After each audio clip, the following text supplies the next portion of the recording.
Assalamualaikum warahmatullahi wabarakatuh. Waalaikumsalam warahmatullahi wabarakatuh. Teman-teman dan teman-teman yang di rumah, kita jumpa lagi ya di latihan Sanggar 141 Indonesia. Dalam produksi video yang lalu kita sempat membahas apa ya? Rasa. Takaran emosi dalam membaca puisi. Sekarang seperti dalam produksi video kita yang lalu, yang sebetulnya ini juga proses latihan, sepakat untuk membahas tentang interpretasi dan kaitannya dengan ekspresi. Itu dia. Tapi sebelumnya sama-sama kita awali dengan bacaan surat Al-Fatihah.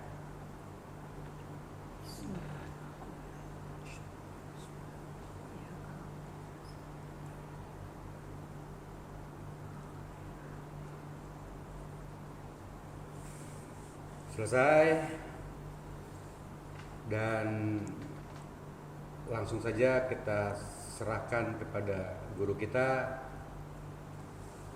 Mas Trip. Silakan Mas. Terima kasih. Assalamualaikum warahmatullahi wabarakatuh. Waalaikumsalam warahmatullahi wabarakatuh. Pada pertemuan yang lalu tentang takaran emosi, sebenarnya kalau kita mau urut, kita runut dari awal proses ya harusnya penafsiran dulu. Ada naskah, ada puisi, ditafsirkan, baru menentukan takaran emosi sebenarnya gitu. Tapi ini sengaja enggak diurut ya. Tapi kita langsung ke takaran emosi. Kenapa? Karena kelemahan sebagian besar pembaca puisi ada di situ, ada di takaran emosi itu. Jadi dia baca apapun, pokoknya asal itu puisi ya begitu. Sehingga kadang-kadang jadi lucu. Tanggal berapa sih? 11. 11. Berarti kemarin tanggal 10. Iya. Toto Sudarto gimana tanggal 10 itu? 10 tahun yang lalu. 10 tahun yang lalu. Terus yang di tengah itu yang hari ini. Hari itu apa hari? Hari itu ya. Hari itu. Orang-orang ingin kembali. Hari itu 10 November. Orang-orang. Hujan pun mulai turun. Nah, hujan pun mulai turun. Orang-orang ingin kembali Mengenangnya. mengenang sambil merangkai karangan bunga. Dan tapi yang nampak wajah-wajahnya sendiri yang tak dikenal. Terasa kalau itu epic. Jadi nggak mungkin kan dibaca 10 tahun yang lalu. Kan gitu. Nah, jadi buat saya ini penting. Kenapa? Karena biasanya setelah lomba selesai itu banyak orang menggerutu. Curinya sih, masuk itu tadi tuh yang nonton Bagus banget semua. Juri juga ngerti puisi itu. Kenapa yang menang justru yang nggak ditepuk tanganin gitu ya? Itu sering terjadi gitu. Jadi itulah alasannya kenapa kita mulai justru dari takaran emosi. Satu hal bahwa kemarin juga sempat disinggung, teori dipelajari untuk dilupakan. itu juga hubungannya dengan karena teori juga kata siapa gitu ya. Setiap orang bisa beda. Bisa mengeluarkan teori gitu. Iya. Mungkin juri yang menangkan pesertanya yang baca puisinya begini. 10 tahun yang lalu dia terbaring. Jadi seolah-olah baca puisi itu harus mendayu-dayu. Dalam istilah dia berirama. Padahal yang namanya irama tidak harus begitu. Ini irama.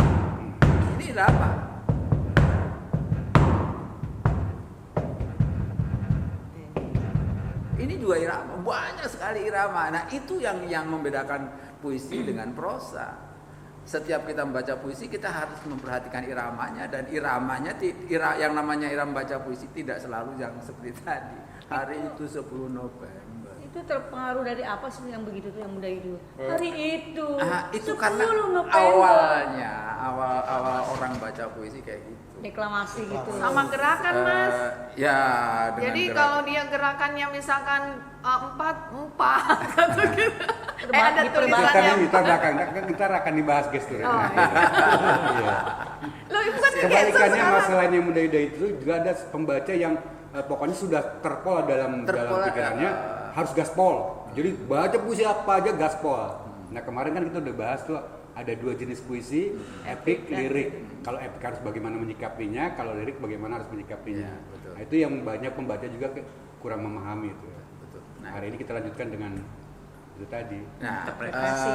dalam menginterpretasi sebuah puisi, nah ini memang repotnya nggak sederhana, terutama untuk puisi-puisi yang agak sulit dicerna. Ya. Terkadang suka atau tidak suka kita harus kenal penyairnya. Iya. Kadang-kadang ya. Itu nggak wajib sih, nggak mungkin kita setiap baca puisi harus kenali puisi siapa sih, orangnya kayak apa, nggak harus, nggak. Tapi kadang-kadang memang ada sebuah Iya, puisi yang kita harus kenal. Kalau kita kenal Rendra, kita baca puisi Rendra tuh enak banget gitu. Kenapa? Ya Rendra kayak gitu, ini puisinya kayak gitu, udah nyambunginnya klop. Kita kenal Sutarji. Tapi kalau misalnya itu ini puisinya Meli kayak apa? Nggak kenal, susah kan? Kalau Betul, kita betul. berpatokan bahwa harus. Termasuk tahun penciptaannya juga ya Mas ya? Tahun penciptaan Saat sangat penciptaannya juga. ngaruh. Karena memang dalam kondisi apa waktu itu dia menciptakan itu? Persis. jadi kondisional. Nah, Iya, kondisional seperti yang sempat kemarin waktu kita diskusi soal sajak seonggok jagung itu. Iya, iya. Itu enggak. Iya, pada masanya itu keren banget puisi itu, tapi sekarang udah enggak pas. Kenapa? Karena memang yang kita kritisi untuk dunia pendidikan bukan itu lagi gitu, bukan itu lagi. Jadi membaca puisi itu sekarang jadi aneh. Contoh yang paling aktual adalah saya akan bertanya nanti setelah ini. Ada salah satu puisi Khairil Anwar yang judulnya saya lupa judulnya, tapi di bawah judul ada tulisan kepada pemeluk teguh. Terus Doa. puisi doa kepada pemeluk teguh. Tuhanku, Dalam termangu. dalam termangu aku masih menyebut nama. Tuhanku dalam termangu. Dan itu saya sering jumpai sebagai salah satu salah satu puisi Materi pilihan lomba. materi lomba Maulid, pokoknya acara-acara Islam.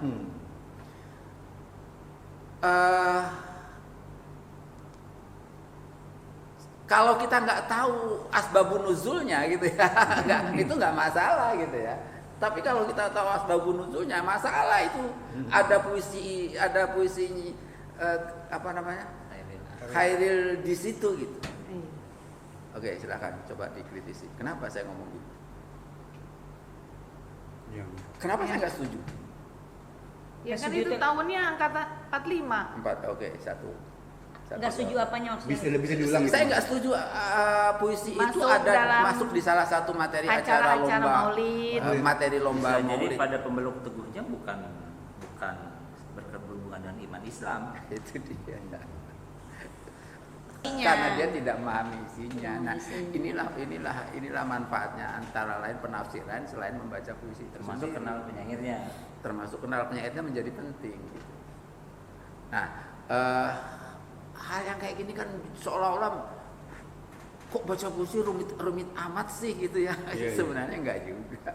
Iya, makanya dalam menafsirkan puisi, seorang kritikus nggak cuma berpatokan pada unsur-unsur puisi yang Pas. ada, tetapi yang di luar itu juga dipertimbangkan karena memang untuk lebih mendekatkan apa maunya puisi Istilah gitu. yang Berarti di- Mas ini kalau ekstrinsik. untuk lebih Intrinsik, pasnya gimana ekstrinsik Mas? gitu.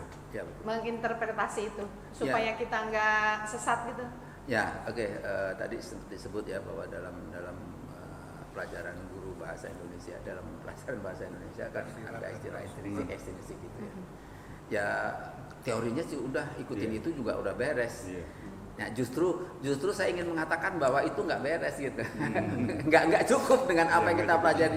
Saya nggak mungkin ngangkat ini yang pernah ada di sekolah ya. Iya. Nggak seru lagi kalau yang di sekolah. Karena saya akan angkat lagi di bertentangan sama sini. teori gitu ya. Iya. Iya. Jadi oke lah, saya menganggap semuanya paham. Iya.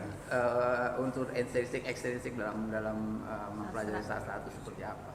Karena itu yang saya ketengahkan di sini adalah sesuatu yang nggak ada di buku, antara lain itu. Nah, kalau ditanya terus bagaimana gitu ya, terus bagaimana caranya menyikapinya. Nah, ini dia yang dalam bahasa saya sih Yang penting kita jujur aja gitu. Jujur. Ini hubungannya antara interpretasi dengan ekspresi tadi. Iya, iya. Saya Ini menjadi tertarik Mas. terkait. Saya tertarik dengan apa yang disampaikan Mas tadi tentang salah satu puisi Hairil Anwar. Persoalannya kan ketika itu dibawa di acara maulid misalnya atau di acara-acara tertentu dan orang menafsirkan itu dalam kacamata Islam misalnya. Iya. Saya pikir sah aja gitu. Betul. Sah aja. Ya, karena bisa jadi itu bisa dibawa ke dalam ranah keagamaan kita misalnya, agama Islam. Tapi kalau melihat sebenarnya puisi itu kontennya lebih dimaksudkan kepada Di iman luar Islam. tertentu, maka itu hak dia, hak si penulisnya. Tetapi kalau diinterpretasikan oleh si pembacanya, kemudian dengan apa sudut pandang agama dia, saya pikir sah-sah juga, Mas. Oke. Gitu. Ya. Karena di situ jujur dia menafsirkannya bahwa mu dalam mu di situ adalah misalnya Tuhan pengertian iman kita gitu. Nah, itu bagaimana menurut Mas? Oke, itu menarik ya. Oke, saya sebelum ke sana saya kok senang banget sama puisi itu. Tapi bukan tidur. Saya. Tapi bukan tidur saya. Sah-sah aja kan. Interpretasinya membuat ekspresinya menjadi beda. Tapi itu tetap kontekstual gitu. Orang tetap bisa nerima itu gitu ya. Tapi cobain. Di pintumu aku mengetuk. Aku tidak bisa berpaling. Itu ujung dari puisi tadi. Penutupnya. Ya. Bait terakhir. Apa tuh maksudnya? Coba diulang. Tidak bisa Di pintumu aku mengetuk. aku Aku tidak bisa berpaling. tidak bisa berpaling lagi dari Tuhan yang dia temukan, dari keyakinan yang ditemukan udah nggak bisa kemana-mana lagi, udah ketemu dengan Tuhan itu.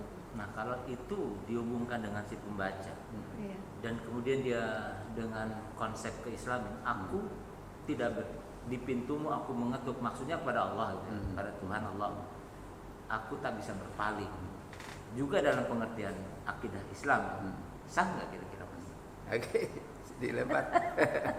Artinya kita Kan gini. tanpa mengetahui latar belakang si penulisnya, tetapi kita elaborasi atau kita terjemahkan, kita identifikasi bahwa puisi ini bisa diarahkan kepada, karena dia kan netral, Iya. bahasa di situ netral, kalimatnya netral, kecuali ada tanda tertentu, kalimat-kalimat tertentu yang lebih mengarah kepada iman tertentu misalnya. Selama masih umum itu sangat mungkin kalau kita lihat lagu-lagunya Bimbo, Tuhan atau aku atau siapa, banyak diterjemahkan lagu-lagu seperti lagu Omar Irama gitu Mas. Dia menyuarakan sebetulnya cinta kepada manusia, tapi buat orang sufi itu diartikan sebagai cintanya kepada Tuhan, gitu. Padahal itu si penulis awal menyatakan ini kalimatnya secara verbal kepada manusia, tapi buat orang-orang sufi, buat orang-orang yang mendalami agama, mu-nya di situ adalah mu Tuhan gitu. Ya. Nah, itu sangat mungkin Mas, diterjemahkan. kalau kayak Taufik Ismail juga kan Mas pernah bicara begini waktu saya ikut pelatihan. Kalau bahasa Indonesia itu sebenarnya sastra katanya jangan diulangankan, katanya kan gitu, jangan pilihan ganda kan gitu. Karena interpretasinya beda-beda, Betul. katanya Kalau begitu. itu, ya. Berarti kalau menurut Kak Opik juga ya bisa aja Mas gitu ya. Ini, Itu mungkin berpatokan dengan ini.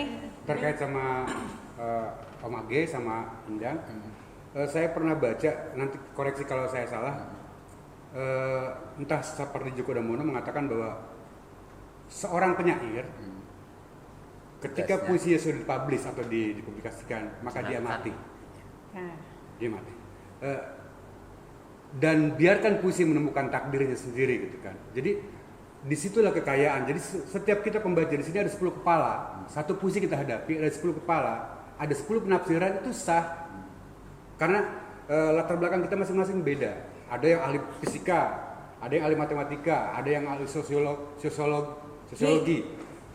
Dia menafsirkan dari kacamata dia sendiri dan muncul Imajinasi. ya Atau pemahaman interpretasi. berdasarkan keilmuannya. Itu sah-sah aja. Disitulah kayaknya puisi gitu. Cuma jangan lupa tadi, ya jangan terlalu Ceroboh. menyimpang jauh juga dengan pendekatan tadi, latar belakang si penyairnya, kapan puisi itu diciptakan, dalam kondisi apa dan segala macam, dan termasuk juga kalau perlu kita paham juga majas-majas dan segala macam, itu penting untuk membantu kita, mengarahkan kita untuk mendapatkan kebenaran yang sejati yang dimau penyairnya. Itu yang mau disampaikan. Jadi ketika puisi sudah sampai ke orang lain, ya silahkan Silakan diinterpretasikan. interpretasi mau kayak gimana gitu. Puisinya Aku Heril Anwar Makanya itu kan nyambung banyak ke juga ini yang mau tadi. ditafsir itu. Banyak Banyak, memang banyak, jangan. ya kan? Memang Banyak. Itu menyangkut masalah ideologi juga di dalamnya. Aku itu di situ bisa Khairil, bisa Indonesia, Nah, ya mau ditafsirkan. ya. Iya, bebas orang. Jadi intinya memang kita sepakati bahwa puisi itu kalau sudah di Sampai ke publik. sampai ke publik, dia menjadi makhluk Netral. bebas. Iya. Terserah mau ditafsirkan kemana. Hanya Jadi puisi si Sutadi bisa dibaca kalian pun kalian Pun. pun kalian pun beragam ekspresi bisa disampaikan berangkat dari penafsirannya. Intinya memang itu sebenarnya. yang penting sampai. Yang penting sampai pembaca penonton ngerti apa yang kita baca kalau ini dibaca di depan umum. Dan kembali ke masalah awal tadi bahwa dalam konteks tertentu kita harus paham juga Iya. ada sesuatu yang sensitif Hidden. kalau hubungannya dengan agama. Sebenarnya saya mau Iya, ngomong iya, gitu. Kalau kayak kalian pun tadi mau kalian pun gila